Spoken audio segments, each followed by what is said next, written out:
উপস্থিত প্রিয় মাস্টারমশাইরা আছেন, সুকুমারবাবু, কৌশিকবাবু এবং ভাতিপ্রতিম রাজীববাবু অবলার যিনি কর্ণধার, এছাড়া দিদিমণিরা আছেন এবং কচিকাচারা যারা আছো, সবাইকে আমার অনেক অনেক শুভেচ্ছা, সম্মান, ভালোবাসা জানাই। আজ মহালয়া।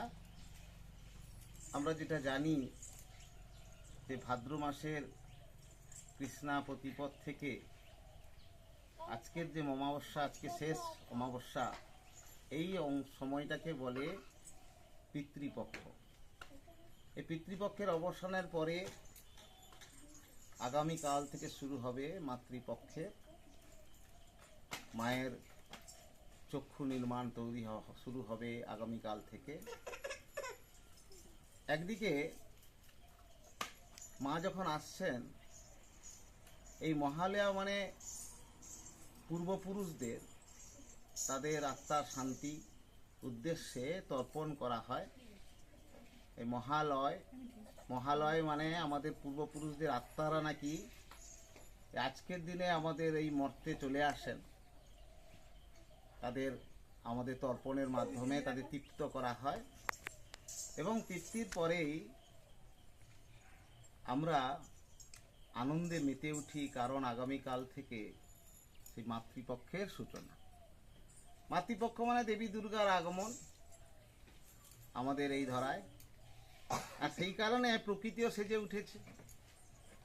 একদিকে শিউলি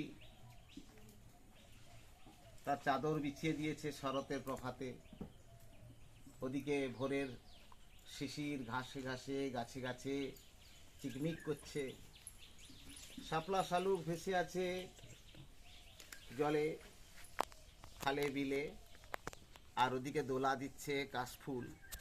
সবই কিন্তু ওই একজনের আগমনের কারণে, তিনি হলেন মা দুর্গা। ফলত আমাদের আনন্দ এসে গেছে মনে। প্যান্ডেলের বাঁশ দিয়ে প্যান্ডেল তৈরি হয়েছে, কাজ শুরু হয়ে গেছে।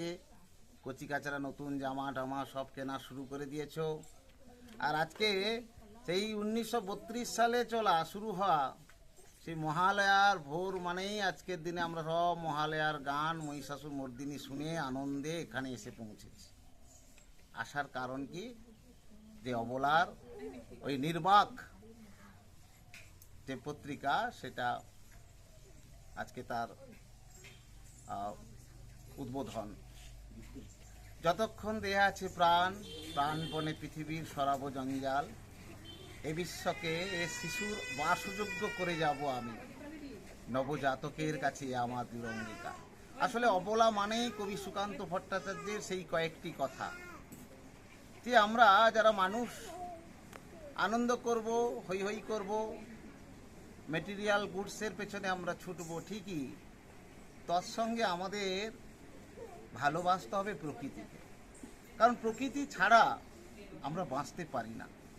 তাই সেটা আমাদের থেকেও বেশি করে বুঝে নিয়েছেন এই রাজীববাবু এবং তার যে সঙ্গী সাথীরা। তারা কিন্তু প্রতিনিয়ত তারা কাজ করে চলেছে। আমরা শুনতে পাই একটা কচ্ছপ পাওয়া গেছে, এই পাখিটা গুলিবিদ্ধ হয়েছে। তো আমার একটা অভিজ্ঞতা আমি শেয়ার করব। গতবার হয়তো বলেছিলাম, একবার এসেছিলাম রাজীববাবুর বাড়িতে, এসেছিলাম এই আসানে বেশ আপ্যায়ন টাপ্যায়ন হবে, আমার খাওয়া দাওয়া ভালো হবে।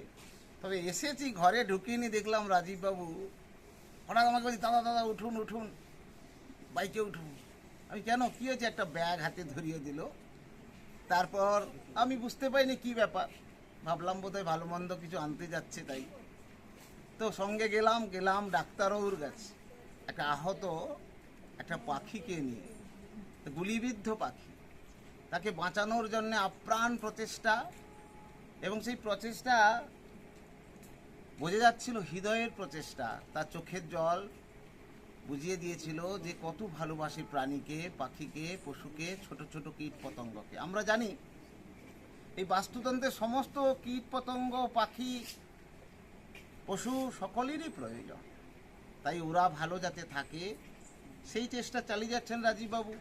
সময় খুব অল্প, 1.5 মিনিট সময় হয়তো অতিবাহিত হয়ে যাচ্ছে, তাই সংক্ষেপে বলছি।